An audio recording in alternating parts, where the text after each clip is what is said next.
Hello, Gazeta fans. We're back again with another episode of Gazeta Brazil with me, your host, Ewan Marshall.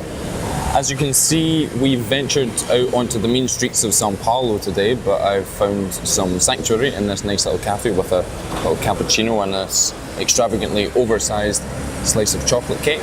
Now, our main story this week concerns the Copa Libertadores, which is South America's most important club competition. But first, we're also going to take a look back at all the action that we missed in the Brazilian football while we've been away. So to do that, we're going to have to roll the titles.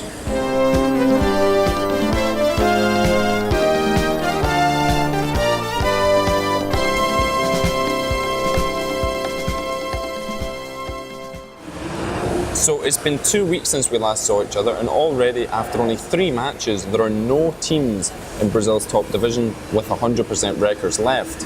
Flamengo lead the way on 7 points, while Corinthians, América Mineiro and Atlético Mineiro are close behind on 6.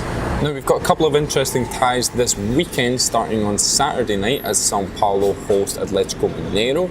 Flamengo and Internacional and Grêmio against Santos are the pick of the ties on Sunday, while I'll be keeping a close eye on Palmeiras' trip to Fernando Diniz's very well organised Atlético Paranaense side.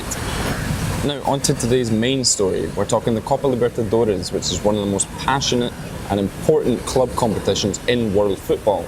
Now, being South America's most important club competition, it's often referred to as the South America's Champions League. But in actual fact, it couldn't be more different.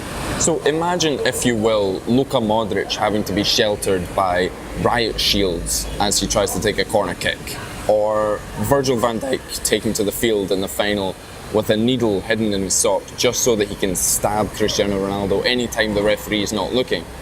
Or even imagine the Real Madrid fans breaking into the tunnel before the match and pepper spraying the Liverpool squad. Now, all of these have happened in the Copa Libertadores, often more than once. But it's not just rule-breaking and handbags though, there's plenty of good football on display. Pelé, for example, becoming a household name after winning the World Cup in 58 and 70, he played the best football of his career in the Copa Libertadores in the early 60s, particularly the 62 final against Peñarol.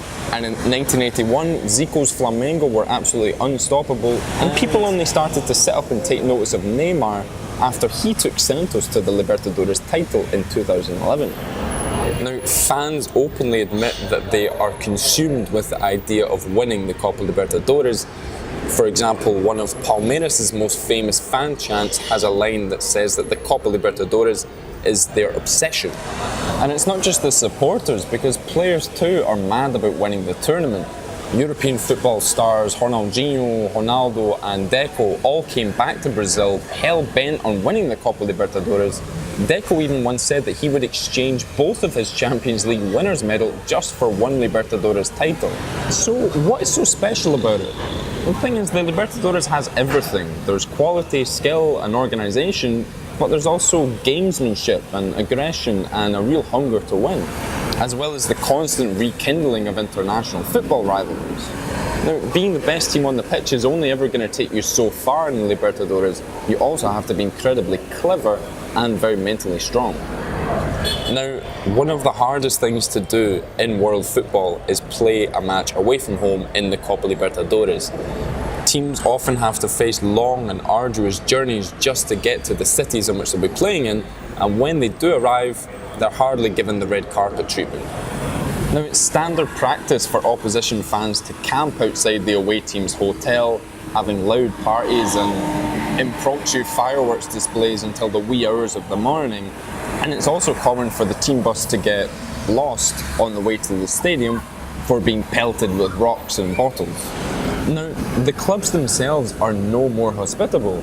An away dressing room in the Copa Libertadores is invariably freshly painted, either to annoy or even intoxicate the away team's players with paint fumes. And running water in sinks in the changing rooms is a luxury. If there is water, it's ice cold.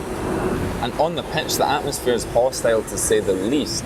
Players are pelted with so many objects at corner kicks, from lighters to bottles to fruit and even fans' own shoes. They're pelted with so many objects that the riot police often have to form a protective shield around the player just so that they can take the corner kick. Arguably, I think that this just gives the fans a bigger target to aim at, but that's just my opinion.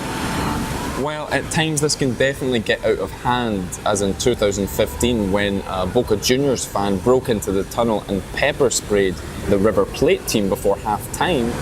But it is this basal, fierce Libertadores spirit which makes the competition so special and so hard to win. Now, the Copa Libertadores is never going to be able to compete with the quality, the organisation and the commercial success of the Champions League, but nor should it want to.